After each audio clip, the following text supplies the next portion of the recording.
So hello everyone, आज हम लोग देखने वाले हैं मेंसुरेशन का क्लास नंबर 3 जो कि क्वांटिफाई बैंकिंग जो सीरीज चल रहा है उसका लेक्चर नंबर 93 है। ठीक है, बहुत जल्द ही हम लोग लेक्चर नंबर 100 में पहुंचने वाले हैं। सो इतने टाइम से मैं ये पूरा सीरीज पढ़ा रहा हूँ, एकदम डिटेल में पढ़ा रहा हूँ, जो आपको कहीं पे भी यूट्यूब पे नहीं मिलेगा। तो आई होप आप भी इसी सीरीज का फायदा उठा पा रहे हो। ओके, सो चलो स्टार्ट करते हैं। सो आज का जो सेशन होगा वो एंटायरली एक मतलब क्वेश्चन सॉल्विंग सेशन होने वाला है। ठीक है, और आज हमारे साथ 3 मस्किटियर्स बैठे हुए हैं, 3 लोग बैठे हुए हैं। सो ये 3 लोग हमेशा एक ही साथ दिखाई पड़ते हैं। बहुत दूर से आए हैं ये लोग, बेसिकली पास वाले बिल्डिंग से आए हैं। सो करो, सॉल्व करो। सो आज का सेशन क्वेश्चन सॉल्विंग सेशन रहेगा, जहाँ पे हमने लास्ट 2 क्लासेस में जिन भी फिगर्स के बारे में पढ़ा हुआ है, सो उन फिगर्स को हम लोग और ज्यादा अच्छे से जानेंगे, क्योंकि उसके बारे में हम लोग क्वेश्चन सॉल्व करेंगे। ठीक है, चलो। सो क्या दिया हुआ है? The number of square tiles of perimeter 6.8 metre that are needed to cover a floor of a room which is 54 metre long and 49 metre wide। ठीक है, तो चलो एक रूम का स्ट्रक्चर बनाते हैं। एक रेक्टेंगल ले लेते हैं हम लोग। ये हो गया एक रूम। ठीक है, इस रूम में मुझे स्क्वायर टाइल्स बैठाने हैं ऐसे ऐसे करके। ठीक है, तो इसका मतलब है कि मुझे जितना भी नंबर ऑफ स्क्वायर टाइल्स चाहिए, सपोज मुझे n, let the number of square tiles be n। तो अगर मुझे n number of square tiles चाहिए तो n इंटू एक टाइल का एरिया इज इक्वल टू इस पूरे रेक्टेंगुलर रूम का एरिया। यही होगा। किसका फोन आ रहा है भाई अभी?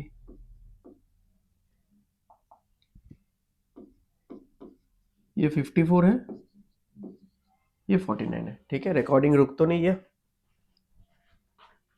चलो सही है। सो ये 54 मीटर है, ये 49 मीटर है। इस पूरे रूम का एरिया क्या होगा? इस पूरे रूम के एरिया को हम लोग इस टाइल से भरने वाले हैं। तो एक एक टाइल का जो एरिया होगा into number of tiles is equal to इस पूरे रूम का एरिया। राइट, सिंपल सा कंसेप्ट है। चलो शुरू करते हैं। समझ में आया आप लोगों को भी? तो अब देखो, पेरीमीटर स्क्वायर है ना, स्क्वायर है तो स्क्वायर का पेरीमीटर क्या होता है? 4a होता है। तो this is equal to 4 into a. तो 4 इंटू ए करके ये आया, तो 4 से इसको काट दो तो स्क्वायर का साइड कितना होगा? 4.2 आएगा। ठीक है, समझ में आया ना भाई? 4 into A is equal to 16.8। तो अगर हम लोग 4 से काट देंगे, दिस इज 4.2। राइट, तो स्क्वायर का एक साइड आया 4.2, तो स्क्वायर के सारे साइड ही 4.2 है। स्क्वायर का एरिया क्या होता है? देखो, मुझे टोटल जितने भी टाइल्स चाहिए इनटू स्क्वायर का एरिया होता है side square is equal to 54 into 49। ये होगा सिंपल सा एकदम इक्वेशन। इसको सॉल्व करो, आंसर निकालो।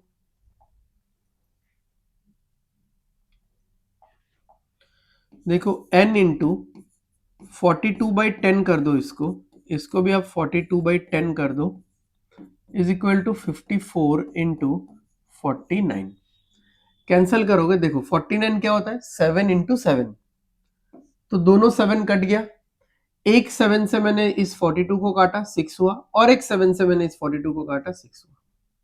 राइट, अच्छा, अब इस 6 से मैंने इस 54 को काटा, 9 हो गया। फिर इस 6 को मैंने 3 से काटा तो 2 हो गया, इसको 3 से काटा तो 3 हो गया।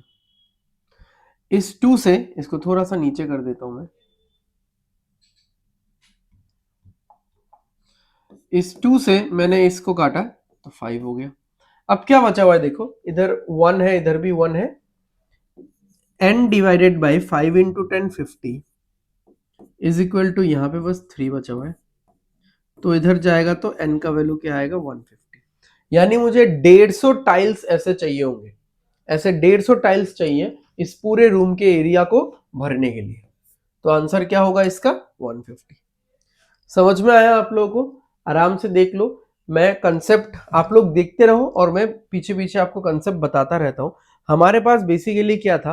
हमारे पास एक रूम था, ठीक है, और उस रूम का जो डायमेंशन है वो था 54 मीटर बाई 49 मीटर। अब इस रूम में मुझे इस पूरे रूम के एरिया को मुझे टाइलिंग से भरना है, टाइल्स बैठाना है।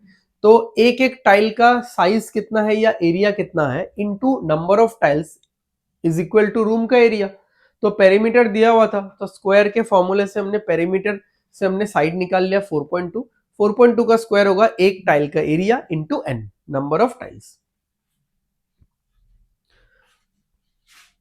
ठीक है, समझ में आ गया ये वाला? क्या हम लोग नेक्स्ट क्वेश्चन पे चल सकते हैं? चलो जी। क्या बोला है? A rectangle of width 55 metre and a circle of radius 38.5 meter is made by same wire. Find the area of the rectangle. ठीक है, अब ये देखो मेरे पास आसपास वायर तो है यहाँ पे एक। अब देख लो, ये वायर दिख रहा है आपको? इस वायर को घुमा के मैं एक सर्कल बना सकता हूं, ऐसा दिख रहा है? ठीक है, थोड़ा सा खराब सा सर्कल है। ठीक है, तो इस वायर को घुमा के अगर मैं एक सर्कल बनाऊं तो इस वायर के लेंथ से ही तो सर्कल बन रहा है, यानी सर्कल का जो सरकमफरेंस है is equal to length of the wire.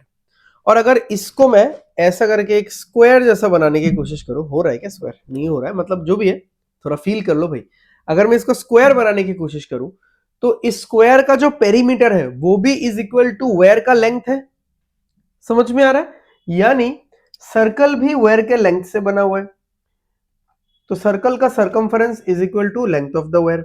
Square भी वायर के लेंथ से बना हुआ है, यानी स्क्वायर का भी perimeter is equal to length of the wire.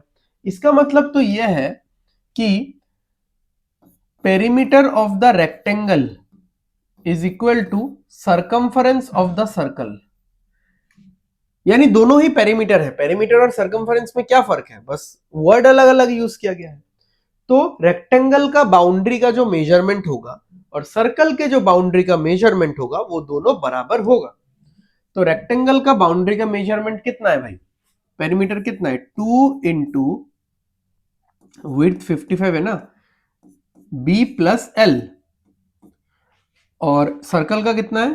2 pi are. Are कितना है?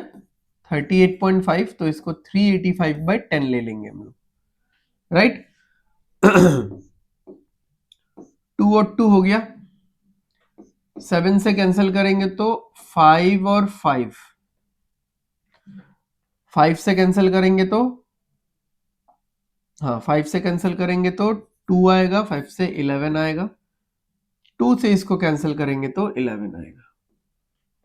ठीक है, तो 55 plus L is equal to 121, क्योंकि 11 इंटू 11 कितना होता है भाई? 121 ही होता है। ठीक है, समझ में आ रहा है? 2 और 2 कटा, 7 से ये कटा 55, 5 से ये 10 कटा 2, और ये 55 कटा 11, 2 से ये 22 कटा 11, 11 इंटू 11 121। ये 55 उधर जाके माइनस हो जाएगा, तो एल का वैल्यू आ जाएगा अपना 66। ठीक है, ओवर। अब मुझे बोला है कि इसका एरिया निकालना है, तो area of rectangle, that famous formula, length into breadth, 66 into 55। ठीक है, तो देखो दोनों ही 11 का मल्टीपल है, तो 11 का मल्टीपल ही आंसर होगा। तो यहाँ पे दिख रहा है कि एक ही 11 का मल्टीपल है मेरे ख्याल से, 9 और 8, 12 और 2, 8। ठीक है, एक ही 11 का मल्टीपल है, तो यही होगा आंसर। कैलकुलेशन करना है, आप लोग कैलकुलेशन कर सकते हो। जैसे आप ऐसा समझ लो कि 66 इंटू 50 कर रहे हो आप, तो कितना होगा? 3300 होगा। और 5, तो देख लो क्या आ रहा है? 3630 आ रहा है आंसर। इन दोनों को ऐड कर लेना, राइट? सिंपल सा क्वेश्चन था, सिंपल कैलकुलेशन था इसका। समझ में आ गया सबको? देख लो एक बार। तो क्योंकि सेम रोप से बना हुआ था, सेम वायर से बना हुआ था, तो दोनों का ही मेजरमेंट ऑफ बाउंड्री समान ही आना चाहिए।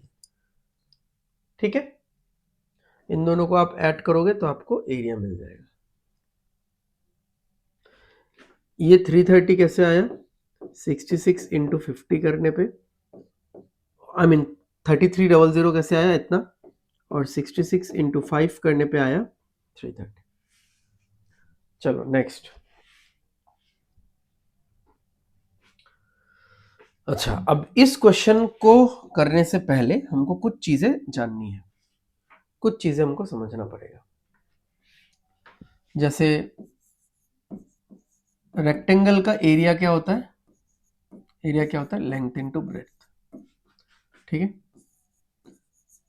स्क्वायर का एरिया क्या होता है? साइड इनटू साइड, मतलब साइड स्क्वायर। सर्कल का एरिया क्या होता है? पाई आर इंटू आर, ठीक है। ट्राइंगल का भी मैं एरिया नहीं लिख रहा हूं क्योंकि ट्राइंगल का तो अलग अलग है। तो जो भी हो, रेक्टेंगल, स्क्वायर, सर्कल, ट्राइंगल, इन सब के एरिया में आपको ये दो पैरामीटर्स दिखेंगे, ठीक है। यहां पे आप नहीं बोल सकते कि एक ही पैरामीटर है, बट इसका इफेक्ट तो दो बार आ रहा है ना। यहाँ पे भी आप नहीं बोल सकते यहाँ पे तो सिर्फ रेडियस है और कुछ है ही नहीं, सर्कल में तो सिर्फ रेडियस ही होता है, बट इस रेडियस का भी दो बार इफेक्ट आ रहा है, ठीक है।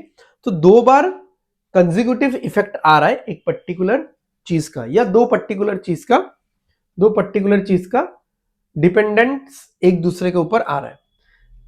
तो जब भी ऐसा होता है, आप एरिया का फॉर्मूला देख लो, दो बार आएगा ऐसा इफेक्ट। वॉल्यूम का फॉर्मूला देख लो, हम लोग जब बाद में पढ़ेंगे, तीन बार आएगा ऐसा इफेक्ट। जब भी ऐसा इफेक्ट आता है और जब हम लोग उस पर्टिकुलर किसी भी एक पर्टिकुलर पैरामीटर को चेंज करने के बारे में सोचते हैं, तो इसका मतलब यह है कि यहां पे इफेक्टिव परसेंटेज होगा। जैसे मैं अगर बोलता हूं कि जो लेंथ है, लेंथ को 20% बढ़ाया गया, ठीक है, एंड जो ब्रेड्थ है, ब्रेड्थ को 25% बढ़ाया गया, ठीक है। तो बताओ कि इसका जो अब जो नया एरिया होगा रेक्टेंगल का, वो कितना बढ़ेगा? तो बहुत सिंपल तरीका है इसका, बहुत सिंपल तरीका है। अगर हम लोग इसको इफेक्टिव परसेंटेज मेथड से करें, जो कि क्या है, x plus y plus x into y by 100। अगर आप फॉर द फर्स्ट टाइम आए हो मेरा वीडियो देखने एंड ये formula for the first time देख रहे हो, then go back to percentage का चैप्टर, यानी लेक्चर नंबर 15, 16 या उसके बाद। तो आपको ये वाला फॉर्मूला, इसका यूसेज दिखेगा, एकदम कोर बेसिक दिखेगा, इस फॉर्मूले का जन्म कहाँ से हुआ, ठीक है, वो सारा चीज दिखेगा, वहां से पढ़ के आओ, ठीक है। और अगर आप मेरे पुराने स्टूडेंट हो फिर भी आप नहीं समझ पा रहे हो, देन यानी आपने देखा तो होगा पुराना वीडियोस बट प्रैक्टिस नहीं किया, तो आपको प्रैक्टिस करके आना है, ठीक है। ओके, तो अब यहाँ पे देखो कि लेंथ जो है वो तो 20 इंक्रीज हो रहा है, ब्रेड्थ 25 इंक्रीज हो रहा है, बाकी x इंटू वाई बाई 100। तो यहाँ पे अगर आप कैलकुलेट करोगे तो आपका आएगा 50%। तो ये है 50% इंक्रीज, यानी पहले जितना भी एरिया था वो अभी 50% बढ़ चुका है। इसका मतलब पहले अगर 100 था वो 150 हो चुका है, ठीक है। पहले अगर 12 था, 12 का और 50% 6 बढ़ चुका है, यानी 18 हो चुका है। यानी द एरिया इज नाउ 150%। कितना ज्यादा है कोई पूछेगा तो हम लोग बोलेंगे 50% ज्यादा है। कितना हो चुका है कोई पूछेगा तो क्या बोलेंगे, 150% हो चुका है। पहले अगर 100% था, अब 150% हो चुका है। ये सब तो मैंने वीडियो में बहुत पहले परसेंटेज में बताया। कोई भी चीज 20% इंक्रीज होता है यानी 120% हो चुका है। कोई भी चीज 10% डिक्रीज होता है यानी 90% हो चुका है, क्योंकि हम लोग हमेशा अपना बेस 100% को मान के चलते हैं, राइट। अब यहां पे देखो,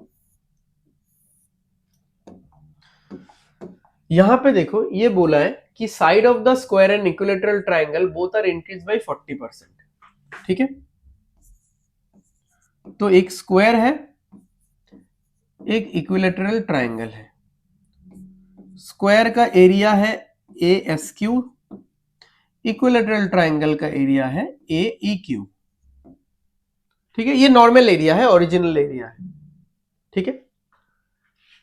और हमने डिफरेंस निकाला तो डिफरेंस तो ऐसे निकलेगा ना कि ए एस क्यू माइनस नहीं लिख रहा हूं मैं, डिफरेंस का सिंबल दे रहा हूं क्योंकि कौन सा वैल्यू बड़ा है मुझे तो नहीं पता ना। तो ये निकला इन दोनों का डिफरेंस,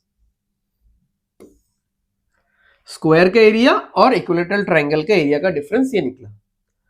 अब क्योंकि स्क्वायर का जो साइड है वो 40% बढ़ चुका है, अब उसका जो नया एरिया होगा वो कितना होगा, ठीक है। तो हम लोग ऐसे निकालते हैं इफेक्टिव परसेंटेज से 40% प्लस 40%, क्योंकि दो बार इफेक्ट आएगा ना इसका। स्क्वायर का एरिया देखो ना, ए इंटू ए, एरिया में हमेशा दो ही बार इफेक्ट आएगा, वॉल्यूम में 3 बार आएगा।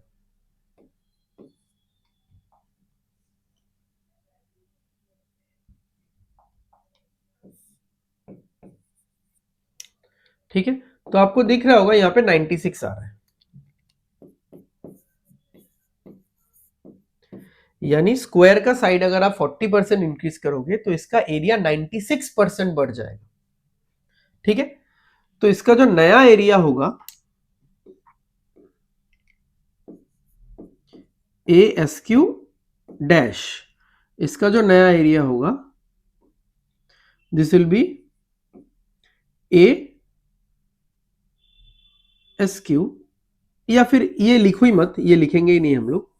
What we will do rather, हम लोग बोलेंगे कि स्क्वायर का जो नया एरिया है वो 196% ऑफ द ओल्ड एरिया है, ठीक है। इक्विलेटरल ट्रायंगल का भी जो नया एरिया है वो 196% ऑफ द ओल्ड एरिया है, ठीक है। अब इन दोनों नए एरिया का जो डिफरेंस आएगा, ठीक है, इन दोनों का जो डिफरेंस आएगा ये क्या होगा, 196% को कॉमन ले लो,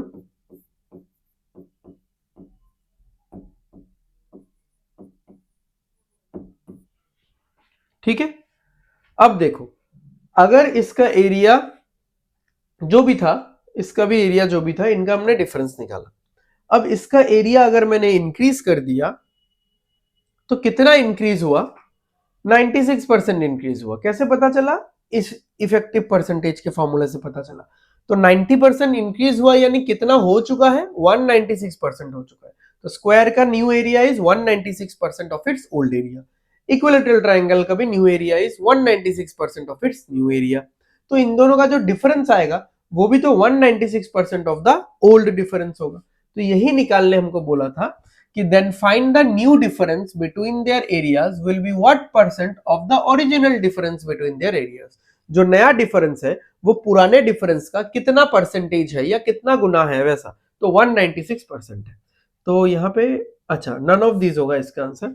96% इंक्रीज है बट हो कितना गया है, 196% हो गया, ठीक है। तो देख लो आप लोग एक बार आराम से, कोई प्रॉब्लम नहीं है। हर एक स्टेप देखो, हर एक नंबर देखो, हर एक नंबर का सिग्निफिकेंस देखो, कहां से आ रहा है वो नंबर, ये भी देखो। समझ में नहीं आ रहा है तो पूछ लेना।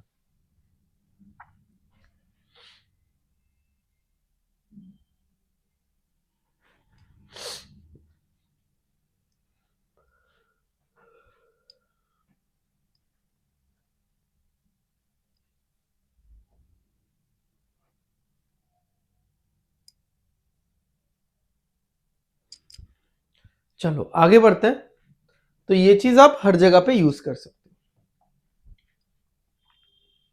देखो, the length and width of a rectangular field is 20 and 60। If its boundaries are broadened, यानी पूरे हर तरफ से boundaries are broadened by 4 metre, find the percentage increase in the area of the field. तो यहाँ पे देखो हम लोग एक एक रेक्टेंगल ले लेंगे।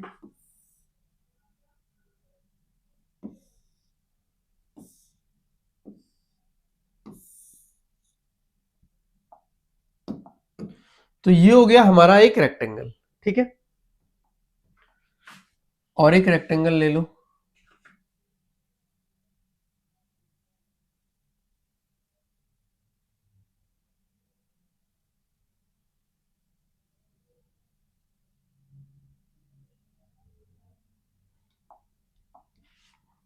ठीक है, समझ में आ गया। ओके, तो क्या किया मैंने बेसिकली इसका सारा बाउंड्रीज को हर तरफ से 4 मीटर इंक्रीज कर दिया, 4 मीटर ये इंक्रीज हुआ, 4 मीटर ये इधर इंक्रीज हुआ, 4 मीटर ये इधर इंक्रीज हुआ, 4 मीटर ये इंक्रीज हुआ। तो 4 मीटर इधर, 4 मीटर इधर, पूरा बाउंड्री 4 मीटर इंक्रीज हो गया। अब एक चीज समझो कि इनिशियली इस येलो कलर वाला जो रेक्टेंगल है, ये येलो कलर वाला रेक्टेंगल ही तो ओरिजिनल रेक्टेंगल है ना, रेक्टेंगुलर फील्ड है। तो इनिशियली इस फील्ड का डायमेंशंस क्या था, 20 और 16। अब ये जो रेड वाला एक्सटेंडेड पार्ट है, इसका डायमेंशन कितना होगा,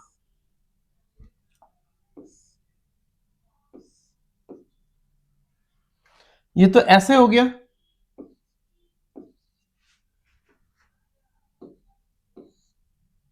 ठीक है, और ये भी 16 ऐसे हो गया।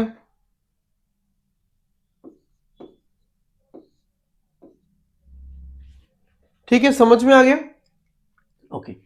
अब देखो एरिया कितना इंक्रीज हुआ है, तो मैं ऐसा लिख देता हूं कि एरिया ओल्ड और रेशियो निकाल लेते हैं एरिया न्यू। तो एरिया ओल्ड तो होगा length into breadth 20 into 16, area new होगा 28 इंटू 24 लेंथ इंटू ब्रेड्थ।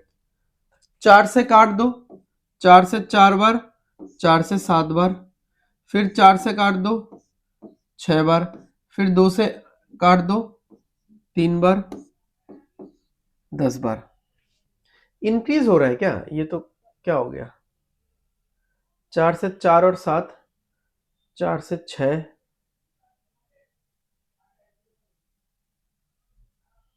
20 से ये 28 हो गया, 24 और 28, और ये 16 से 20 और 24 हो गया।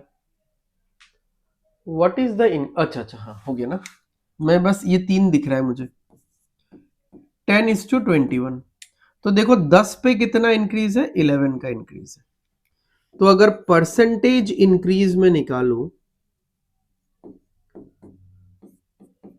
तो 11 इंक्रीज है आउट ऑफ 10 इन 200।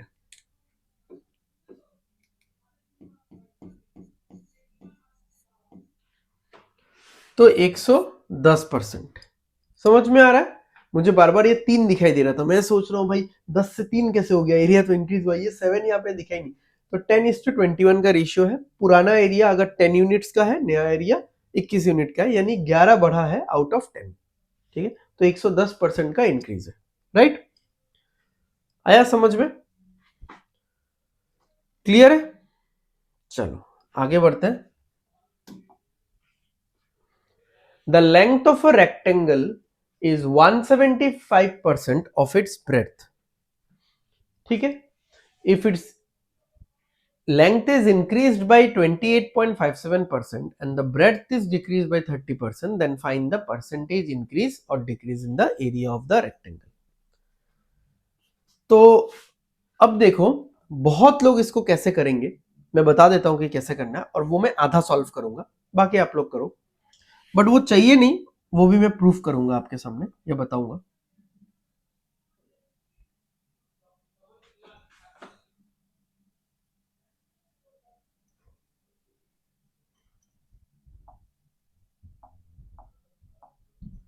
ठीक है, अब देखो 175% मतलब कितना होता है भाई, 175% मतलब होता है 7/4।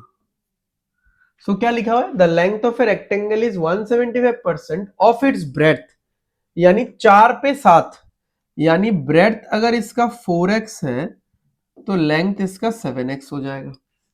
ठीक है, अब लेंथ को बढ़ाना है, 28.57 मतलब कितना परसेंट, फ्रैक्शन में +2/7, 7 पे 2 बढ़ाना है। ठीक है, यानी 2/7 बढ़ेगा। तो चलो इसका तो 2/7 में बढ़ा दूंगा, तो इंटू 2/7 अगर होगा तो साथ साथ 2 बढ़ेगा, 2 बढ़ेगा तो पहले तो 7 था ही, 7x था, 9x हो जाएगा। ठीक है ना, 7x इंटू 2/7, 7 7 कटेगा, 2x बढ़ेगा, तो 7x तो था ही, 2x बढ़ेगा तो 9x हो जाएगा। इसका 30% कैसे डिक्रीज करोगे आप, ये तो 10 का मल्टीपल नहीं है। तो हम लोग क्या करते हैं, हम लोग यहां पे एक 5 मल्टीप्लाई कर देते हैं, तो इस ब्रेड्थ को हम लोग 20x ले लेंगे, यहां पे भी एक 5 मल्टीप्लाई कर देते हैं, तो इस लेंथ को हम लोग 35x ले लेंगे। अब ये भी इंक्रीज हो जाएगा कितना, 3/10। 30% कितना होता है, सॉरी प्लस 3/10 नहीं होगा, ये तो -3/10 होगा ना। 30% डिक्रीज कितना होता है, -3/10। सो 0 कटेगा, 2 × 3 6, तो 6 यूनिट डिक्रीज होगा, यानी ये कितना होगा, 14x हो जाएगा। और ये क्या होगा, ये +2/7 होगा। 7 से कटेगा 5, 5 × 2 10, 10 यूनिट्स इंक्रीज होगा, यानी ये कितना हो जाएगा, ये हो जाएगा 45x। ठीक है, तो पहले एरिया था length 35x into breadth 20x। अभी नया एरिया है length 45x into breadth 14x। तो निकाल लो रेशियो पिछले क्वेश्चन जैसा कि कैसे आएगा, 35 इंटू 20 इज टू 45 इंटू 14, ऐसे करके आप निकाल सकते हैं। ठीक है, तो बहुत लोग इसमें ये वाला टेक्निक अपनाएंगे, बट जब मुझे पता ही है मैं लेंथ और ब्रेथ के रिलेशनशिप का क्या करूं, इससे मुझे कुछ फायदा नहीं है। जब मुझे पता ही है कि लेंथ कितना चेंज हो रहा है, ब्रेथ कितना चेंज हो रहा है, तो मैं डायरेक्ट टारगेट करूंगा इस मेथड पे, इफेक्टिव परसेंटेज मेथड पे। बट यहां पे दिक्कत क्या है कि इफेक्टिव परसेंटेज मेथड उन परसेंटेजेस के लिए बहुत कंफर्टेबल है जो सिंपल परसेंटेज है, जो होल नंबर्स, नेचुरल नंबर्स है, 20, 10, 15, 25। अब अगर 28.57 है, 30% है, इसको आप अप्लाई कैसे करोगे, यहाँ पे बहुत टिपिकल है इसको अप्लाई करना। तो what we will do, fraction में, आई मीन परसेंटेज में, आपको याद होगा वर्टिकल मेथड बोल के भी तो कुछ था ना। ठीक है, जिनको नहीं समझ में आ रहा है वर्टिकल मेथड, फ्रैक्शन मेथड, वो लोग जाके पढ़ सकते हो। ठीक है, तो व्हाट वी विल डू कि हम लोग वर्टिकल मेथड यूज करेंगे। इसका मतलब क्या है भाई, इस परसेंटेज का मतलब क्या है, +2/7, यानी जो लेंथ है वो 7 से 9 हो जाएगा। ठीक है, अच्छा 30% का मतलब क्या है, -3/10, यानी जो ब्रेड्थ है वो 10 से 7 हो जाएगा। अब आप मल्टीप्लाई कर लो लेंथ इंटू ब्रेड्थ, ये निकलेगा पुराना एरिया, ये निकलेगा नया एरिया, और क्रिस क्रॉस तो हम लोग कैंसिल करते ही हैं, तो यहां पे हो गया 10:9। ये निकला एरिया के लिए। पहले एरिया अगर 10 था, अब एरिया कितना हो चुका है, 9 हो चुका है। तो कितना रिडक्शन है, -1 का रिडक्शन है आउट ऑफ 10, यानी ये कितना होता है भाई, सॉरी 10% डिक्रीज होगा। ठीक है, समझ में आ गया। अच्छा, आप लोग ऐसा भी तो कर सकते हो इसको। ठीक है, एक ही चीज है बट हल्का सा लिखने का स्टाइल अलग है, कि लेंथ क्या हो गया, पहले 7 था और अब हो चुका है 9। ठीक है, लेंथ पहले 7 था, अब 7 पे 2 भर के 9 हो चुका है। ब्रेड्थ पहले 10 था, अब हो चुका है 7। अगर आप मल्टीप्लाई करोगे, यहां पे 70 आएगा पुराना एरिया लेंथ इनटू ब्रेड्थ, 63 आएगा नया area again length into breadth. इसका रेशियो निकालना है, रेशियो निकालो, या तो ऐसे ही करो आप, ऐसे ही परसेंटेज निकालो। तो यहां पे परसेंटेज चेंज कितना आएगा,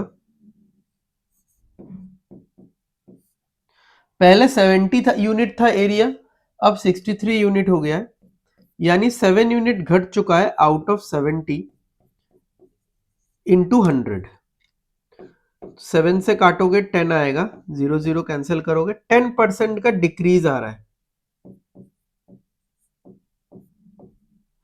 10% का डिक्रीज आ रहा है। ठीक है, तो वो वहां से भी निकाल सकते हो आप। ठीक है, मैं थोड़ा लिख देता हूं, बाकी आप लोग ही करना। कैसे निकालोगे, area old is to area new, मैं बस इतना बता देता हूं, बाकी आप लोग निकाल लेना। 35 यूनिट्स इंटू 20 यूनिट्स, और ये होगा 45 यूनिट्स इंटू 14 यूनिट्स, ठीक है। बाकी काट कोट के आप लोग रेशियो से परसेंटेज निकाल लेना। तो माय पॉइंट इज, इसमें ये सब करने का जरूरत ही नहीं है। मेरा सीधा टारगेट इसमें और इसमें होना चाहिए, जो कि इससे भी हो जाएगा बहुत कंफर्टेबली, इससे भी हो जाएगा, ठीक है। किसी भी एक से आप कर सकते हो, ठीक है। टफ परसेंटेजेस है तो always go for this vertical method. And अगर यहाँ पे 20% होता और 30 होता तो मैं सीधा बोलता आपको ये करने के लिए, 20 minus 30 minus 10 minus 20 into 30/100 minus 6 minus 10 कितना हो गया 16। तो 16% डिक्रीज होता, तो सीधा वैसे फिर ये एक लाइन में हो जाता। ठीक है, समझ में आ गया, ये देख लो एक बार।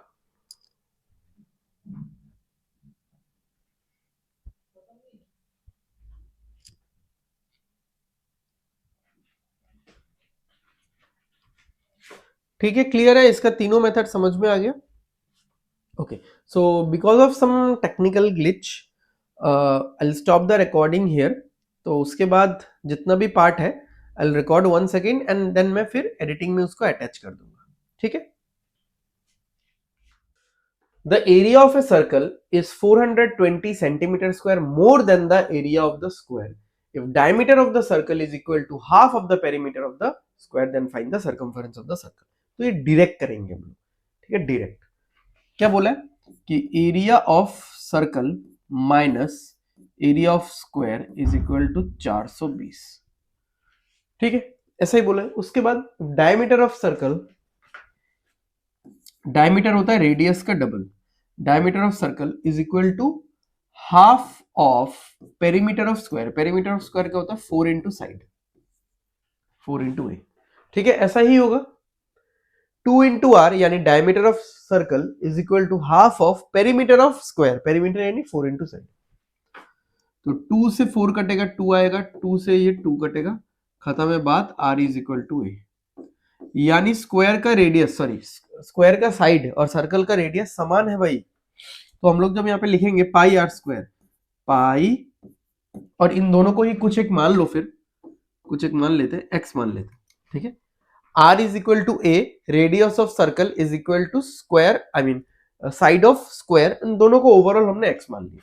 तो 22/7 पाई आर स्क्वायर, तो आर स्क्वायर यानी x square minus radius of, I mean sorry क्या बोल रहा हूं यार, area of square a square होता है, तो एक्स स्क्वायर मानेंगे। एक्स स्क्वायर कॉमन ले लो तो कितना आएगा भाई 22/7 माइनस 1।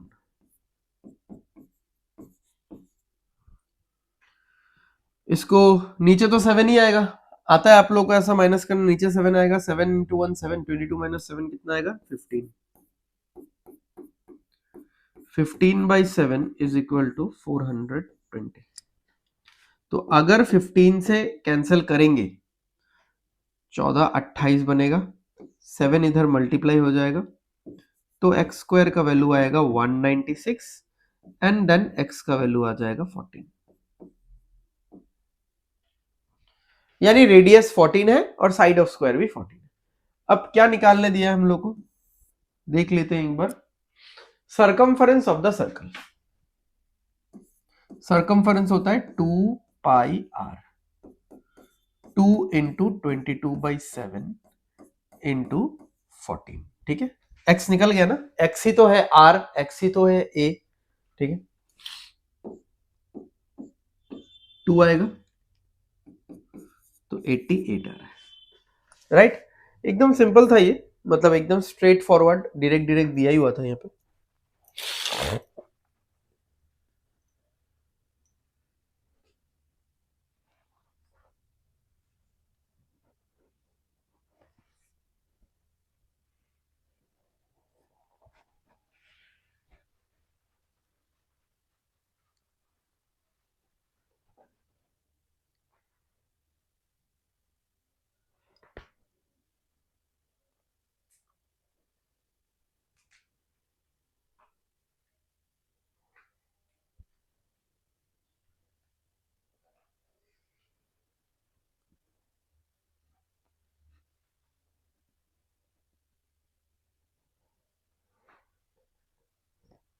चलो आगे बढ़ते हैं। A circular path is made around a circular garden if the outer radius of the path is 21 and the area of the path is this much centimeter square, then find the radius of garden.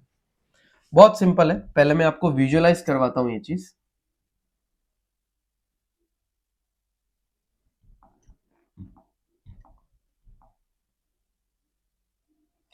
तो ये रहा हम लोग का एक circular path, I mean एक circular garden, ठीक है। अब पाथ अभी बनने जाएगा,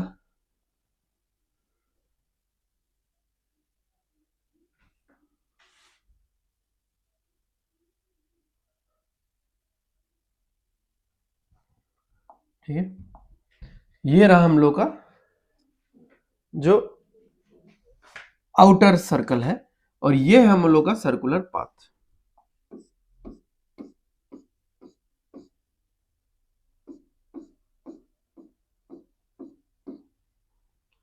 ठीक है, दिख गया ये वाला। अच्छा, ये हो जाएगा हम लोग का इनर रेडियस स्मॉल आर, ये हो जाएगा हम लोग का आउटर रेडियस कैपिटल आर।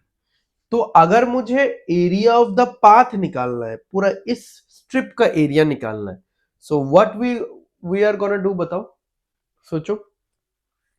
बाहरी सर्कल का एरिया माइनस अंदरूनी सर्कल का एरिया, तो अंदर वाले का एरिया आपको माइनस करना है बाहर वाले सर्कल के एरिया से, तो मिडिल का स्ट्रिप का एरिया निकल जाएगा। ठीक है, तो देखते हैं कि area outer minus area inner is equal to area of path, जो कि दिया हुआ है, जो कि हमको दिया हुआ है। तो एरिया आउटर कितना होगा, pi into capital R square, यानी ये दिया हुआ है 21 स्क्वायर, है ना। आउटर रेडियस तो दिया हुआ है, pi into small r square, ये तो नहीं दिया हुआ है। और रेडियस ऑफ पाथ कितना है, 423 का डबल 846 847। ठीक है, उसको ऐसा लिखते हैं हम लोग 847/2, तो फिर कैलकुलेशन में भी आसानी रहेगा हमको। ओके, तो इधर देख लो 22/7 इंटू 21 इंटू 21, इसको ना इधर ले जाते हैं क्योंकि ये तो वेरिएबल है, और इसको इधर ले आते हैं, तो माइनस में क्या हो जाएगा।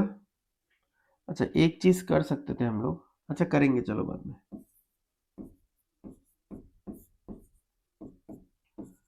22/7 इंटू आर स्क्वायर, राइट। इसमें देख लेते हैं 3, 22 इंटू 6, सॉरी 22 इंटू 3 कितना आ जाएगा, 66, 66 इंटू 21, तो 66 का डबल होता है 132, साथ में 0 और एक 66, तो 1386 आ जाएगा। 1386 minus 847/2 is equal to 22/7 into r square. ये 2 इधर आएगा, ठीक है। तो 2 इधर आने से यहाँ पे कितना आएगा, यहाँ पे आएगा हम लोग का 2772, इससे माइनस करना है 847, तो 50 से 22 25 आ जाएगा, और ये 1925 आ जाएगा। 1925/2 is equal to 314, 22/7 into r square. हमको क्या बोला है, then find the radius of the garden, ना स्मॉल आर ही निकालने बोला। तो 11 से 2 बार जाएगा, 11 से 1 बार जाएगा, बचेगा 8, ठीक है। 882 7 टाइम्स जाएगा, बचा 575, और ये 7 इधर मल्टीप्लाई हो जाएगा ना, एक मिनट, हाँ,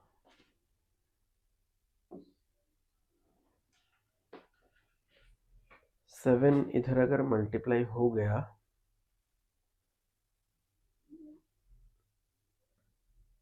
तो इधर में ये तो दिख ही रहा है, बट एक स्क्वायर का 2 नहीं दिख रहा है मुझे।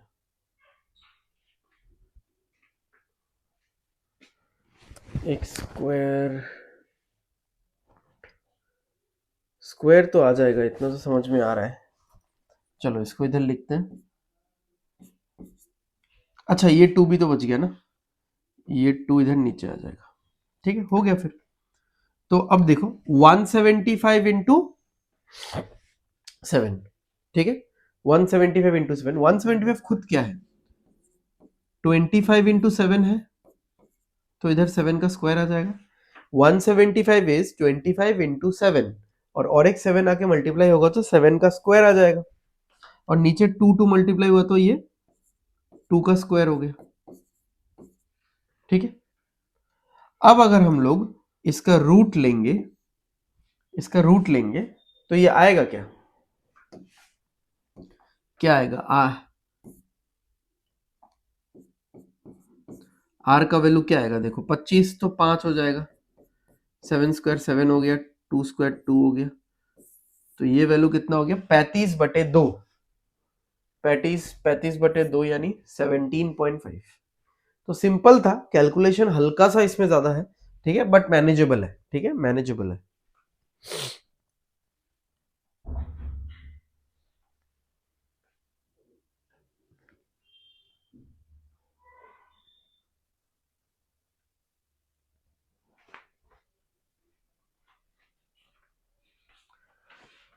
ठीक है, समझ में आ गया।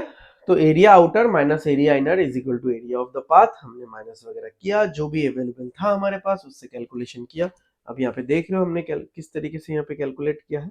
ठीक है, बहुत इजी कैलकुलेशन के तरीके से हमने किया है, ज्यादा हॉच पॉच नहीं किया, एकदम क्लीन रखा है चीजों को, तो आ गया। ठीक है, फिर भी यहाँ पे कंफ्यूजन हो गया था, ये 2 नहीं दिख रहा था, आंख से ओझल सा हो गया था। कभी एक्चुअली क्या होना है, बोर्ड में बहुत सारी चीजें ऐसा आंख में धुंधला सा लगता है, ठीक है, बट हम लोग अगर पेन एंड पेपर में मैं ये कर रहा होता तो शायद वो चीज मुझे फील ना होता। तो एनीवे देख लो आप लोग। ठीक है, सही है, आगे बढ़ते हैं।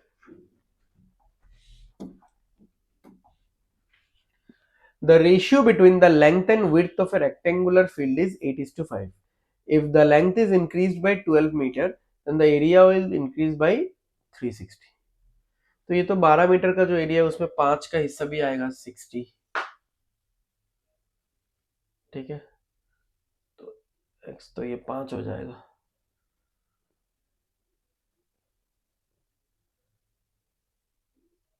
सही है, 5 अगर ये हो गया 13 26 इंटू 5 130।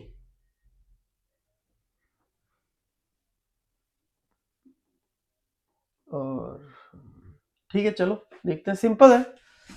अच्छा, अब ऐसा कुछ है कि ये जो लेंथ और ब्रेड्थ है ये 8x और 5x। ठीक है, समझ में आ रहा है। तो इसका कुछ एक एरिया भी है, कुछ एक इसका पेरीमीटर भी है। If the length is increase by 12, अब यहाँ पे और 12 मीटर एक्सटेंड किया गया है, और 12 मीटर एक्सटेंड किया गया है।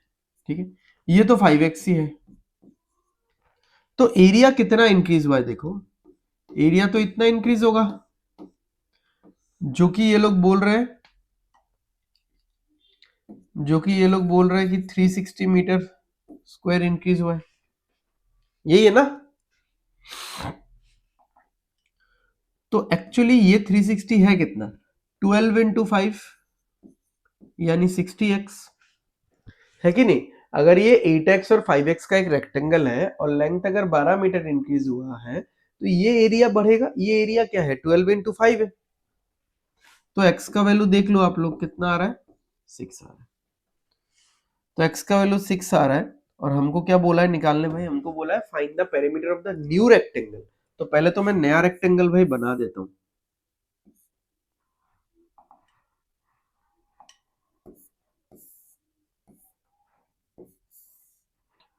ठीक है, नया रेक्टेंगल क्या होगा, 5 इंटू एक्स 30, ये 30 आएगा, और 8x यानी 48 प्लस 12 ये 60 आएगा। इसका पेरीमीटर, भाई पेरीमीटर क्या होता है, 2 into 30 plus 60, 2 into length plus breadth 180। मैं कैसे सोच रहा था इसका 6, तो 13x यानी 30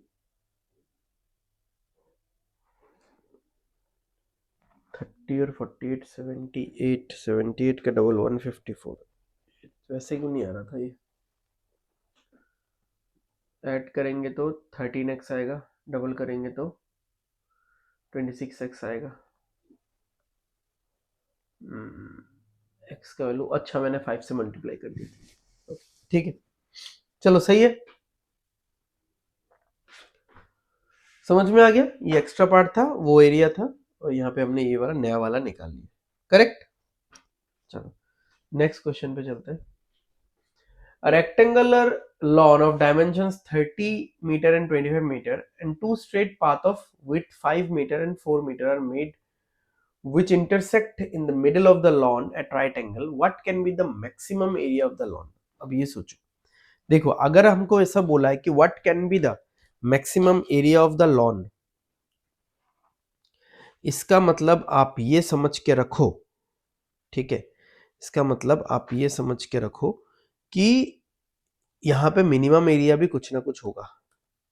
अगर ये नहीं होता तो ये मैक्सिमम वाले का सवाल ही नहीं आता।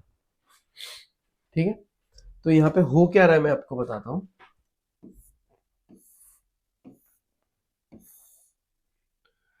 तो ये 30 है, ये 25 है, ठीक है, इसको मैं कॉपी कर लेता हूं। अरे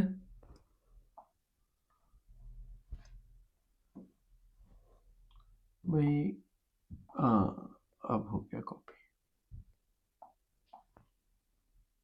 चलो अब या तो फिर मैं ऐसा स्ट्रिप बनाऊंगा,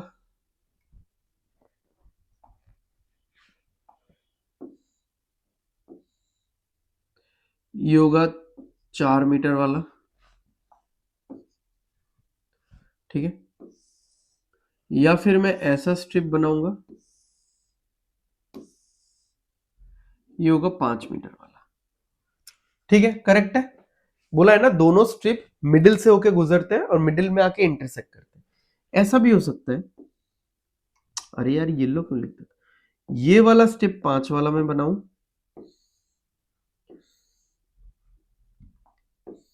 और ये वाला स्ट्रिप में 4 वाला बनाऊं। ठीक है, अब बोला रिमेनिंग एरिया कितना है, क्योंकि ये जो स्ट्रिप बनाया गया है ये पाथ है, एक्चुअली चलने फिरने का है, तो बाकी का एरिया आपको निकालना है। ठीक है, तो एक बात सोचो, हाँ अगर आप इससे अपना एरिया निकालोगे तो क्या करना क्या पड़ेगा, आप तो एक पूरे का एरिया निकाल लो, तो लेंथ इंटू ब्रेथ, तो 30 इंटू 25 कितना हो जाएगा, 750 हो जाएगा कि नहीं। ठीक है, अब आप बच्चे नहीं रहे यार कि मैं लेंथ इंटू ब्रेथ लिखूंगा फिर 30 इंटू 25 लिखूंगा। ठीक है, इन सब चीजों का हमारे पास टाइम नहीं है। ठीक है, तो 30 इंटू 25 750, और उससे आप माइनस कर दो ये स्ट्रिप का एरिया, तो इस स्ट्रिप का एरिया कितना है, 30 इंटू 4 120, माइनस करो भाई 120। इस स्ट्रिप का एरिया कितना है 125, माइनस करो भाई 125। हुआ ये चीज समझा, बट इसमें एक गड़बड़ है। गड़बड़ क्या है मैं बताता हूं आपको। ये जो स्ट्रिप वाला एरिया माइनस करने के चक्कर में जो ये पोर्शन है ना, ये पोर्शन 2 बार माइनस हो गया। एक तो इस पाथ में माइनस हुआ, इस स्ट्रिप में माइनस हुआ, और एक इस पाथ में भी माइनस हो गया, 2 बार माइनस हो गया ये वाला एरिया, तो एक बार जोड़ना पड़ेगा। अब इस पोर्शन का एरिया कितना होगा, इसका लेंथ है 5 या जो भी है विड्थ है, और इसका लेंथ है 4, तो 5 गुना 4 यानी 20, इसको एक बार जोड़ना पड़ेगा आपको।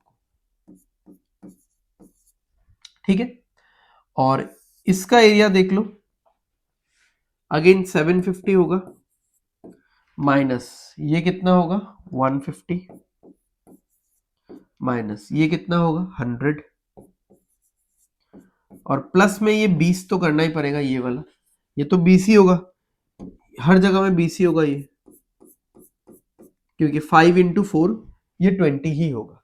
ठीक है, तो आपको निकलेगा what can be the maximum area of the lawn, ये तो लॉन नहीं है ना भाई, ये पूरा थोड़ी ना लॉन है, ये तो लॉन है, चलो मान लिया ये तो ऐसा लॉन है, बट लॉन में हमने रास्ता बना दिया है ना, यहाँ पे ये सब मैंने रास्ता बना दिया है, तो लॉन बचा कितना, जिसमें घास है चलने फिरने का, ठीक है, चलने फिरने का लॉन का एरिया बचा कितना, ये दोनों रोड माइनस करना पड़ेगा, बट रोड का जो बीच वाला पोर्शन है वो 2 बार माइनस हो रहा है, इसलिए एक बार ऐड करना पड़ेगा। अब यहां पे देख लो कितना हो रहा है, ये हो गया ऑलमोस्ट 250, तो 520 525, ये हो गया 600 500 520, तो मैक्सिमम एरिया 525 है।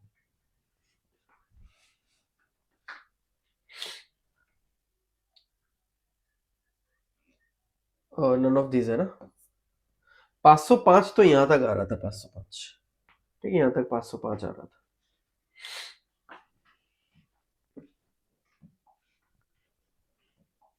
ठीक है, समझ में आया, क्लियर है पूरा एकदम। तो दोनों डायग्राम, दोनों पॉसिबिलिटीज हमने लिया, लेने के बाद हमने देखा कि कैसे क्या आ रहा है, ठीक है, कौन सा चीज हमको मैक्सिमम वैल्यू देगा, उस हिसाब से हमने सॉल्व किया। बट ये बीच वाला जो पोर्शन है ये सबसे गेम चेंजर है, ये तो होना ही चाहिए, ठीक है। चलो आगे बढ़ते हैं। Two circles touch each other internally if the difference between their areas is 682 and the sum of their radii is 31, then find the difference between their perimeters. चलो अच्छा क्वेश्चन है, एक सर्कल तो मैं यहीं पे रख रहा हूं भाई, ठीक है, और एक सर्कल देख लो,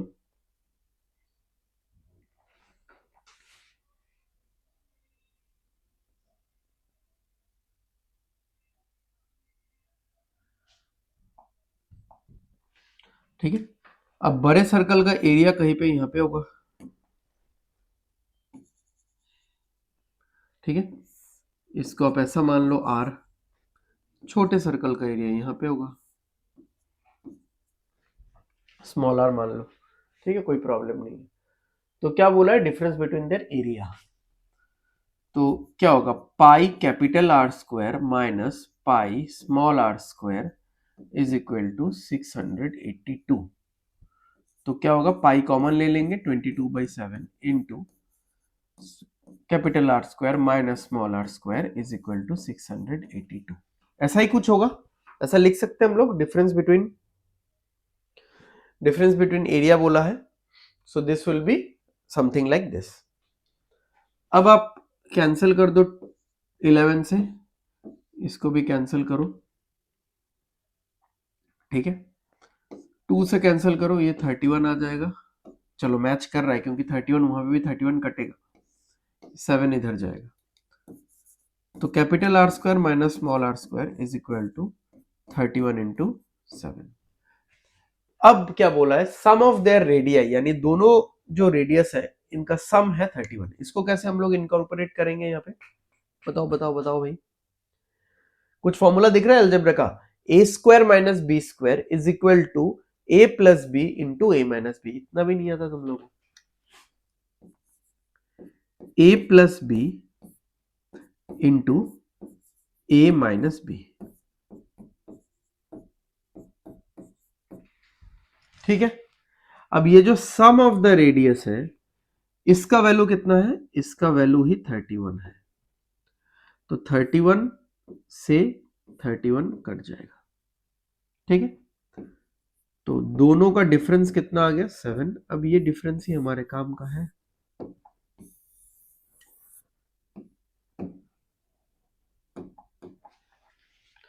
ठीक है, क्लियर है, ये वैल्यू 31 है, तो 31 से 31 कट गया। अब बोला है दोनों का पेरीमीटर का डिफरेंस, एक्चुअली पेरीमीटर वर्ड नहीं होना चाहिए था, सरकमफरेंस होना चाहिए था, एनीवेज सरकमफरेंस बड़े सर्कल का माइनस सरकमफरेंस छोटे सर्कल का क्या होता है, 2 pi r minus 2 pi small r, 2 और पाई कॉमन आ गया, इनटू में capital are minus small r, इस चीज का वैल्यू है 7, तो ये कट गया 7 7, 2 इंटू 22 कितना बचा? 44। ठीक है, समझ में आ गया? ये तो बहुत सिंपल था।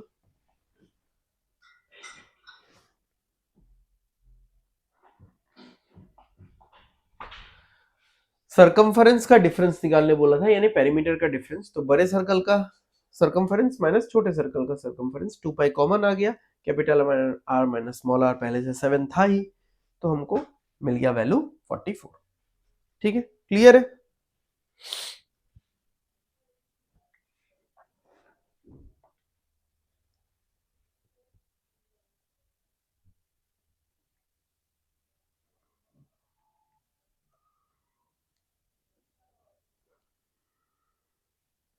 चलो आगे बढ़ते हैं। A circle of maximum diameter is inscribed in a square. If the cost of painting inside the circle is 4 रुपए प्रति meter square and outside the circle is 8 rupees per meter square, if the total amount for painting is 3808, find the length of the square. तो क्या बोला है? ऐसा एक circle एक square के अंदर डाला गया है जो कि मैक्सिमम डायमीटर का हो। तो अगर ऐसा होता है तो आप लोग देख लो,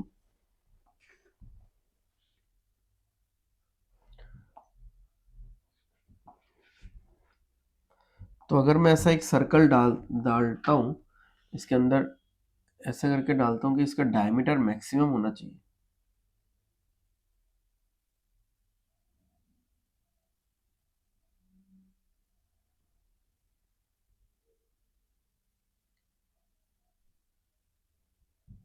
चलो देखो, तो इस सर्कल का डायमीटर, ठीक है, या फिर मैं कलर चेंज कर देता हूं, इस सर्कल का डायमीटर तभी मैक्सिमम होगा जब जो स्क्वायर का साइड है ए, ठीक है, ए के बराबर इसका पूरा का पूरा डायमीटर होगा। डायमीटर क्या होता है? 2r, यानी ए इज इक्वल टू 2r। ठीक है, या फिर आप ऐसा भी बोल सकते हो कि a/2 is equal to r, यानी जो रेडियस ऑफ द सर्कल होगा वो स्क्वायर के साइड का आधा होना चाहिए। ठीक है, अब क्या बोला है सुनो, कि सर्कल के अंदर अंदर का जो पेंटिंग का खर्चा है वो 4 रुपए करके मैं लूंगा, और सर्कल के जो बाहर का पेंटिंग का खर्चा है, ये वाला ये वाला ये वाला और ये वाला पोर्शन, ठीक है, उसका मैं 8 रुपए करके लूंगा। तो सर्कल का अंदर का एरिया कितना है? एरिया ऑफ सर्कल, ठीक है, तो एरिया ऑफ सर्कल तो भाई होगा पाई, इसमें लिख दो पाई आर स्क्वायर, तो पाई इंटू a/2 का स्क्वायर, तो यहां पे हो जाएगा पाई a स्क्वायर बाई 4। ये हो गया सर्कल के अंदर का एरिया, और इस एरिया को इंटू 4 करना है क्योंकि 4 रुपए करके इसका पेंटिंग का खर्चा है। और जो ये है कि एरिया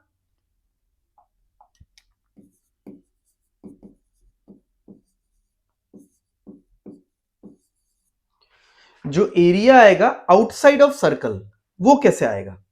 वो ऐसे आएगा, स्क्वायर का एरिया निकालो, ए स्क्वायर माइनस सर्कल का एरिया माइनस करो, सर्कल का एरिया हमने निकाला हुआ है पाई ए स्क्वायर बाई 4। ठीक है, तो स्क्वायर का एरिया निकालो माइनस सर्कल का एरिया, उससे माइनस करो, तो ये 4 जगह का एरिया निकल जाएगा। ठीक है, इसको थोड़ा सा ढंग से लिखेंगे क्या? चलो सही हो जाएगा, ऐसा कुछ बात नहीं है। मतलब इतना और क्या ही करेंगे, चलो आ जाएगा अपना। अब क्या करना है, इस वैल्यू को 4 से मल्टीप्लाई करो, pi a square by 4 into 4। इस वैल्यू को 8 से मल्टीप्लाई करो, plus a square minus pi a square by 4 into 8 is equal to 3808। ठीक है, ब्रैकेट ओपन करेंगे तो क्या होगा, ब्रैकेट ओपन करेंगे तो ये तो चला जाएगा, पाई ए स्क्वायर आ जाएगा, प्लस ये आ जाएगा 8 ए स्क्वायर, माइनस 4 से ये कटेगा 2 आ जाएगा, 2 पाई ए स्क्वायर आ जाएगा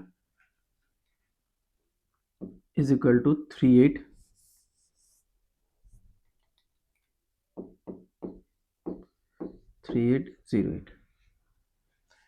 राइट। तो यहाँ पे आ जाएगा हमारा 8 a square minus pi a square minus 2 pi a square minus pi a square is equal to 3808। ठीक है, चलो इसको करते हैं। यहाँ पे कोई प्रॉब्लम नहीं है, एकदम बिंदास सॉल्व करेंगे। यहाँ पे सॉल्व करते हैं हम लोग। ठीक है, अच्छा ए स्क्वायर कॉमन ले लो, ए स्क्वायर कॉमन ले लोगे तो क्या आ जाएगा, 8 माइनस 22/7 आ जाएगा, विच इज इक्वल टू, इसको थोड़ा इधर खींच देते हैं,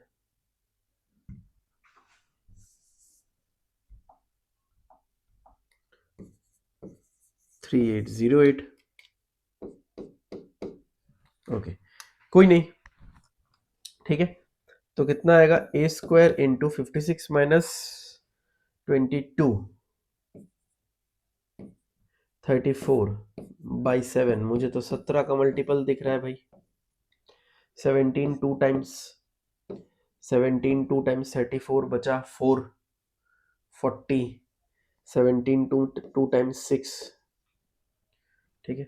यहाँ से आ जाएगा 112, ये 7 इधर मल्टीप्लाई हो जाएगा, ए स्क्वायर इक्वल टू 784। 784 किसका स्क्वायर होता है भाई, 28 का होता है।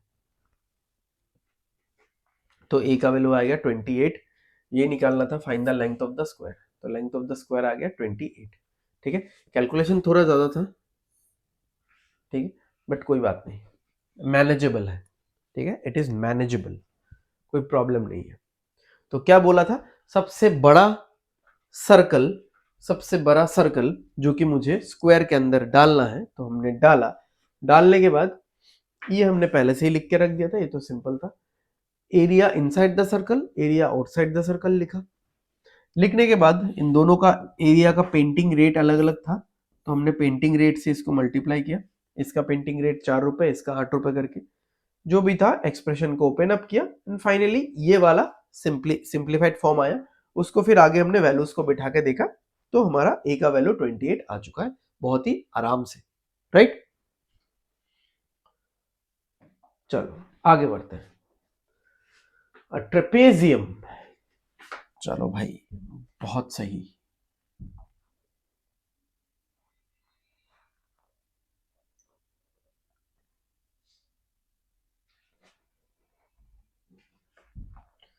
ये आया हमारा ट्रेपेजियम। तो a trapezium with dimension AB 59, ABCD। अब जरूरी नहीं है कि ट्रेपेजियम का ये वाला साइड और ये वाला साइड समान ही होगा।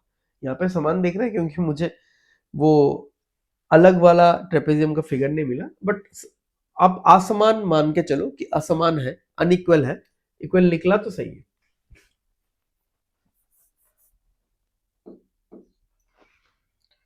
ठीक है, नेक्स्ट क्या बोला, AB 59 CD 35।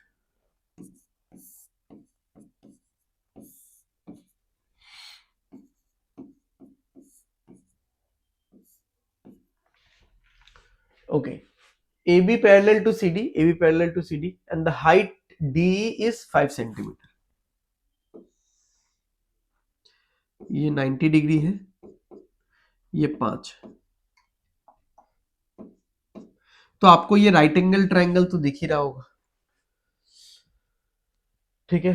Find the area of the triangle AED, find the area of the triangle AED if BC is 13।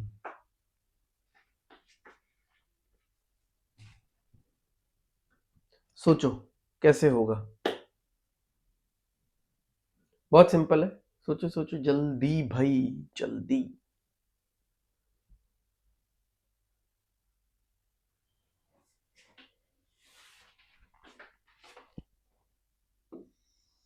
यहां पे भी ये हाइट तो फिर 5 ही होगा, ठीक है। तो ये पूरा तो 35 हो गया, इसको एफ मान लो आप, सी एफ। ये पूरा तो 35 ही हो गया। बचा कितना? 59 से 35 जाएगा तो कितना बचेगा? 24। यानी ये दोनों जगह मिलके आता है 24, ठीक है। ये दोनों जगह मिलके आता है 24। अब क्योंकि मुझे ये वाला और ये वाला नहीं पता कि इक्वल है, तो मैं ऐसा नहीं बोल सकता कि ये 24 12 12 में इक्वली डिवाइड होगा, ठीक है।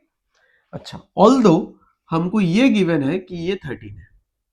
अब अकॉर्डिंग टू पाइथागोरियन ट्रिपलेट्स, ठीक है, अगर ये 5 है, ये 13 है, तो ये 12 होता है। कैसे? क्या होता है? परपेंडिकुलर का स्क्वायर प्लस जो बेस का स्क्वायर है, b f square, is equal to 13 का स्क्वायर। तो यहाँ पे बी एफ का स्क्वायर आप देखोगे निकलेगा 144। अगर आप माइनस करोगे 13 का स्क्वायर 169 से 25 माइनस करोगे तो 144, यानी b f is equal to 12। अब ये दोनों मिलके अगर 24 है, उसमें से ये 12 है तो ये भी 12 है, ठीक है। अब तो फिर इस ट्रायंगल का एरिया निकालना बहुत आसान हो चुका है, क्योंकि ये राइट एंगल ट्रायंगल है पूरा एक। वो तो हमको पहले से ही पता था कि ये राइट एंगल ट्रायंगल है, बट बेस नहीं था हमारे पास। तो इसका एरिया क्या होगा भाई? इसका एरिया होगा half into base into height, half into 12 into 5।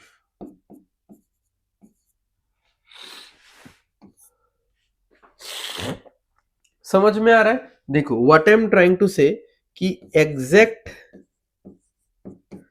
Diagram इस क्वेश्चन का प्रोबेबली ऐसे होता,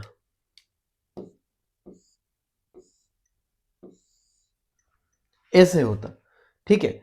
मतलब ये दोनों साइड इक्वल है, हमको पहले से नहीं पता भाई। ये 35 है, ये दोनों 5 5 है, और ये पूरा 59 है। तो 35 माइनस कर देंगे तो इन दोनों को मिला के होगा 24, और ये 13 है, मुझे पता है।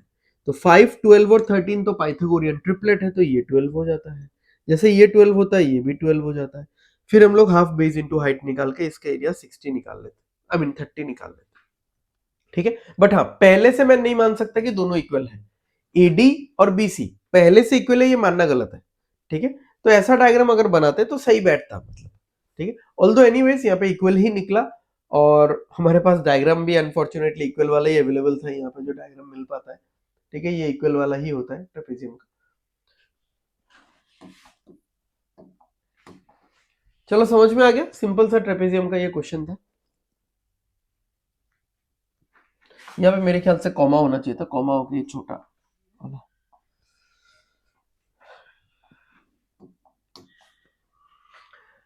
The radius of a wheel of a truck is 45 centimeter. If the wheel makes 35 rotations per minute, then what is the distance covered by the truck in 80 minutes? अब एक चीज देखो आप, अरे यार,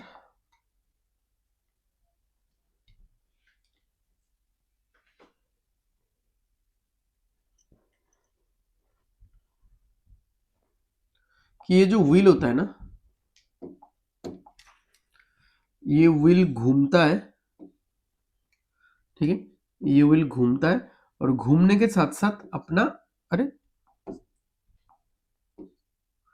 ये व्हील घूमता है और घूमने के साथ साथ अपना जगह कवर करता है, ठीक है। क्योंकि ये घूमेगा अपने बॉडी लेंथ पे ही घूमेगा, ठीक है। मान लो ये मैंने एक पॉइंट मार्क किया, कुछ टाइम बाद ये पॉइंट यहाँ पे आ जाएगा, कुछ टाइम बाद ये पॉइंट यहाँ पे आ जाएगा, कुछ टाइम बाद ये पॉइंट यहाँ पे आ जाएगा, फिर से घूम के ये पॉइंट यहाँ पे आ जाएगा, ऊपर आ जाएगा। तो जैसे ही ये पॉइंट घूम के एक चक्कर लगा के ऊपर आएगा, what is the distance covered? The distance covered is its body length. Body length यानी सरकमफरेंस ही कवर किया इसने। तो अगर मैं बोलूं कि डिस्टेंस कवर्ड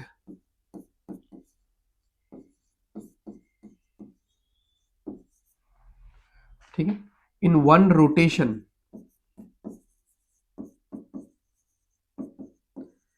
एक रोटेशन में what is the distance covered, ठीक है, तो वो है उसका बॉडी लेंथ, बॉडी लेंथ यानी सरकमफरेंस यानी 2πr।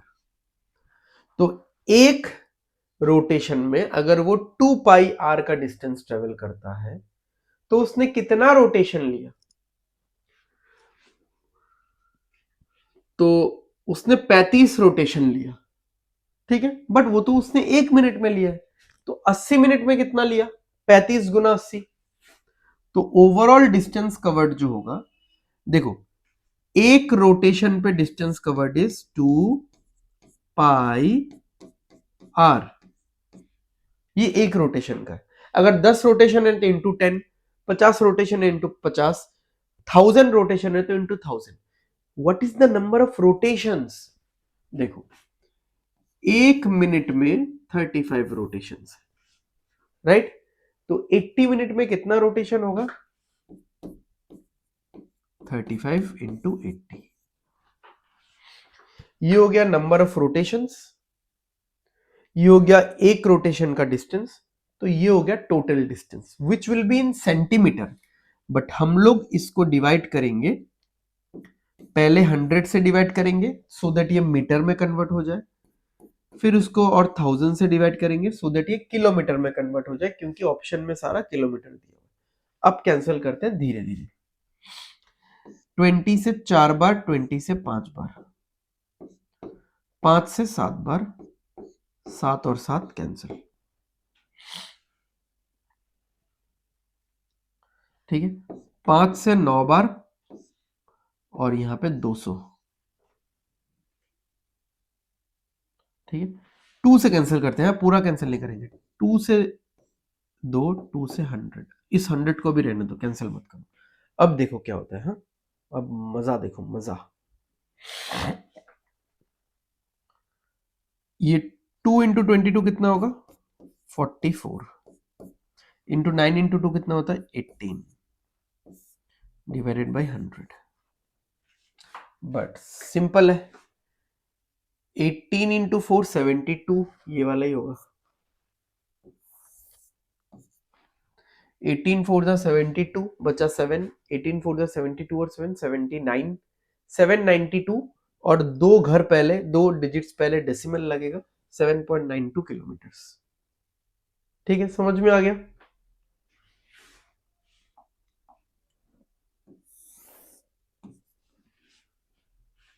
क्लियर है। थोड़ा सा बुद्धि रखो कैलकुलेशन के टाइम पे भी, थोड़ा सा आप लोग अपना दिमाग लगाओ कैलकुलेशन के टाइम में। ऐसा जरूरी नहीं कि जो नंबर दिखा जो तो नंबर आपने काट दिया। अब इसको काट के मैं बनाता कितना 50, फिर इस 2 से काट के मैं बनाता 25, ठीक है, फिर नीचे 25 आ गया, कैसे डिवाइड करना है, कैसे फिर मल्टीप्लाई, तो बहुत कुछ ध्यान में आता। सिंपल सा हमने 100 रखा और यहाँ पे भी 18 इंटू 4 करना था हमको, ठीक है, कुछ खास नहीं करना था। हो गया, क्लियर है, बहुत सिंपल क्वेश्चन था। तो ये याद रखना, कोई भी व्हील अगर घूमता है, ठीक है, तो वो एक रोटेशन में अपना डिस्टेंस जितना कवर करता है वो डिस्टेंस होता है उसका circumference. Distance covered in one rotation is equal to its circumference, right, clear है। चलो आगे बढ़ते हैं। 4 elephants are tied by a rope at each corner of अरे ये तो एनसीईआरटी जैसा क्वेश्चन है, एनसीईआरटी के क्लास 9 के बुक में, शायद 9 या 10 के बुक में। each corner of a rectangular field of length and width 25 meter and 24 meter respectively. If the length of the each rope is 10.5 meter, then the area of the field that is not grazed by the elephant. तो बहुत simple है, क्या है, rectangular field है ना। चलो rectangular field एक बना लेते पहले, चलो एकदम परफेक्ट। तो यहाँ पे क्या हो गया कि ये तो 25 है, ये 24 है। अब यहाँ पे हाथी बांधे गए, हर कॉर्नर में एक हाथी बंधा हुआ है, ठीक है, और जो रोप का साइज है, लंबाई है, वो 10.5 है, तो उसको इतना सा पार्ट खाने को मिलेगा।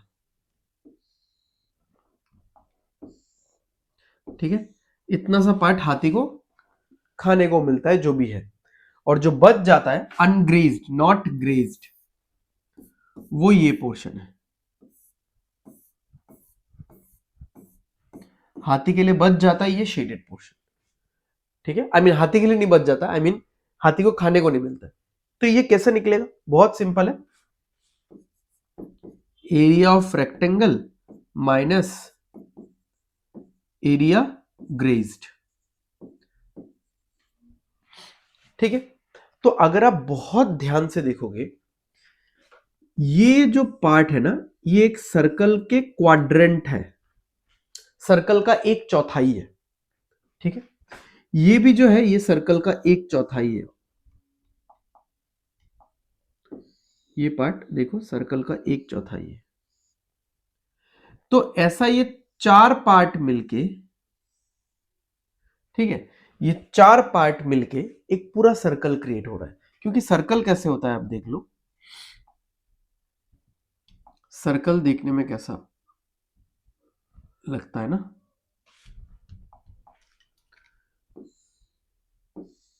देखो ये एक क्वाड्रेंट, ये एक क्वाड्रेंट, ये एक क्वाड्रेंट, ये एक क्वाड्रेंट, सर्कल ऐसा ही होता है, ठीक है।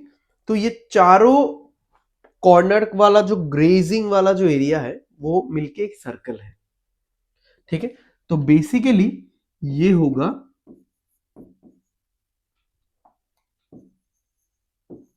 Area of circle.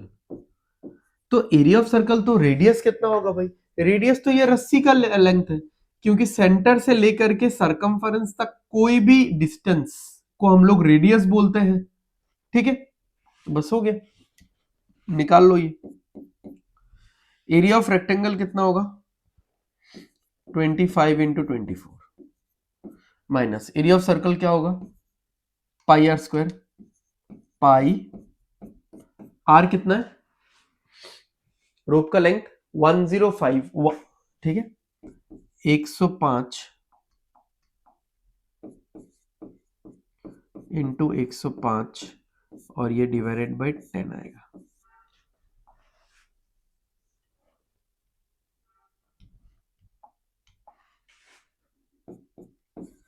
This will be 600 minus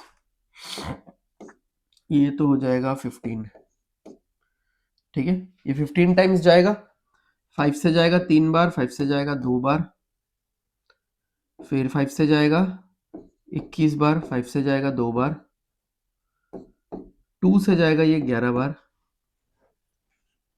तो इधर हो गया 3 इंटू 21 63,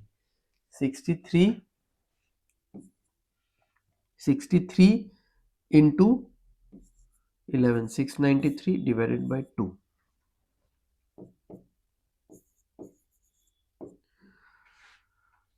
माइनस कितना हो जाएगा 46.5 ना, 346.5, तो 400 254 253.5, ठीक है, माइनस करके देख लेना आप लोग 253.5।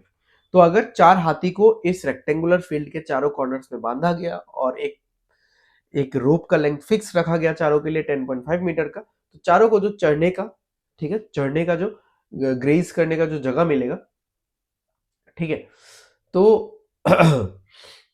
वो जगह ओवरऑल मिलके एक सर्कल जैसा बनेगा, क्योंकि चार क्वाड्रेंट जैसे हो जाएंगे, जोड़ के एक सर्कल हो जाएगा। तो जो अनग्रेज्ड एरिया है, अनग्रेज्ड ही बोलते हैं कैसे इंग्लिश में, या नॉट ग्रेज्ड वाला जो एरिया है वो रेक्टेंगल का एरिया माइनस उन्होंने जितना एरिया पे ग्रेजिंग नहीं किया है, ठीक है, राइट। चलो आगे बढ़ते हैं, last question of the day. The length of one side of a rhombus is 17 and the altitude is 12.5. The length of one of its diagonal is this, then find the length of the other diagonal. ठीक है, सोचो थोड़ा आप लोग, मैं तब तक diagram आपको दे देता हूं। ये हो गया आप लोग का रोम्बस, थोड़ा बड़ा करके रहा, ठीक है, ये हो गया आप लोग का रोम्बस, नहीं ये अब रोम्बस लग रहा है शायद, ठीक है, चारों साइड सेम है ना, फिर भी लेंथ थोड़ा ज्यादा लग रहा है क्या? मेरे ख्याल से नहीं, अब सही है। ठीक है, सोचो। रोम्बस का एरिया क्या होता है भाई? Half into base into, sorry half into base बोल रहा हूँ, half into d1 into d2।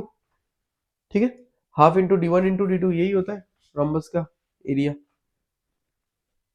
करो फिर। देखो क्या बोला है कि इस रोम्बस का साइड क्या है? 17 है। साइड 17 है, यानी ये सब 17 है।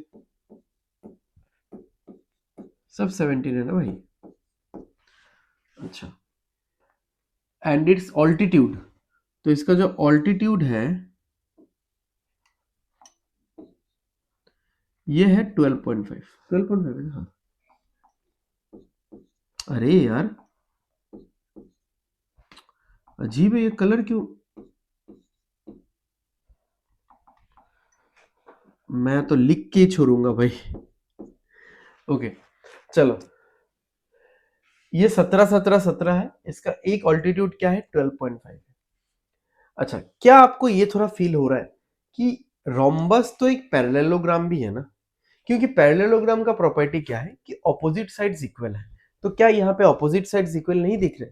आप लोग बोलोगे हाँ वो तो दिख रहा है, बट यहाँ पे तो सारे साइड्स इक्वल दिख रहे हैं। बट वो तो मैंने पूछा ही नहीं ना आप लोगों से। मैंने पूछा कि पैरेललोग्राम का प्रॉपर्टी यहाँ पे सेटिस्फाई हो रहा है कि नहीं, और पैरेललोग्राम का प्रॉपर्टी ये है ऑपोजिट साइड्स इक्वल होना चाहिए। तो ऑपोजिट साइड्स इक्वल हो रहा है कि नहीं हो रहा है? हो रहा है। ठीक है, ऑपोजिट एंगल्स भी इक्वल होने चाहिए, तो वो भी हो रहा है। तो पैरेललोग्राम का प्रॉपर्टी यहाँ पे अगर सेटिस्फाई कर रहा है, तो पैरेललोग्राम का एरिया क्या था? एरिया था बेस इंटू रेस्पेक्टिव हाइट। उस बेस पे हाइट ड्रॉ होना चाहिए। तो इसका एरिया भी तो मैं ऐसे ही निकाल सकता हूं ना। इसका एरिया मैं बोल सकता हूं कि बेस इंटू रेस्पेक्टिव हाइट। तो हाइट कितना है? 12.5 यानी 25/2। ये हो गया इस रोम्बस का एरिया। सिंपल है। बट इस रोम्बस का एरिया ऐसा भी तो निकाला जा सकता है, हाफ इंटू d1 जो कि दिया हुआ है, वन ऑफ इट्स डायगोनल 42.5, 42.5 यानी 85/2, d1 इंटू d2। ये दोनों से ही ये दोनों इक्वल होगा, क्योंकि ये भी रोम्बस का एरिया है, ये भी रोम्बस का एरिया है। तो इन दोनों से ही मैं रोम्बस का एरिया आराम से निकाल सकता हूं। अब निकाल लो, find the length of the other diagonal. 17 से काटोगे एक बार जाएगा, 17 से 5 बार जाएगा, 2 और 2 कट जाएगा, 5 से ये 5 बार जाएगा, ये 2 इधर क्रॉस मल्टीप्लाई हो जाएगा, तो d2 का वैल्यू ये आ जाएगा। ठीक है, तो अदर डायगोनल कितना आ गया? 10। तो बहुत सिंपल है, थोड़ा सा अपना देखने का नजरिया बदलो क्वेश्चन की तरफ, तो हो जाएगा। ठीक है, सो आई होप आज का सेशन आप सभी को पसंद आया होगा, अच्छा लगा होगा। If it is so then please आप चैनल को सब्सक्राइब कर दो, एंड वीडियो को लाइक और शेयर कर देना अपने फ्रेंड्स और रिलेटिव्स के साथ, और उनको बताओ कि पूरा का पूरा मैथ्स का कोर्स एकदम मतलब द फाइनेस्ट वे में यूट्यूब में पढ़ाया जा रहा है, जो कि यूट्यूब में और कहीं पे भी नहीं है। आप जितना सर्च करना सर्च करके देख लो। ठीक है, सो लोगों तक पहुंचाओ एंड सबको इसका बेनिफिट उठाने दो। Okay, thank you everyone.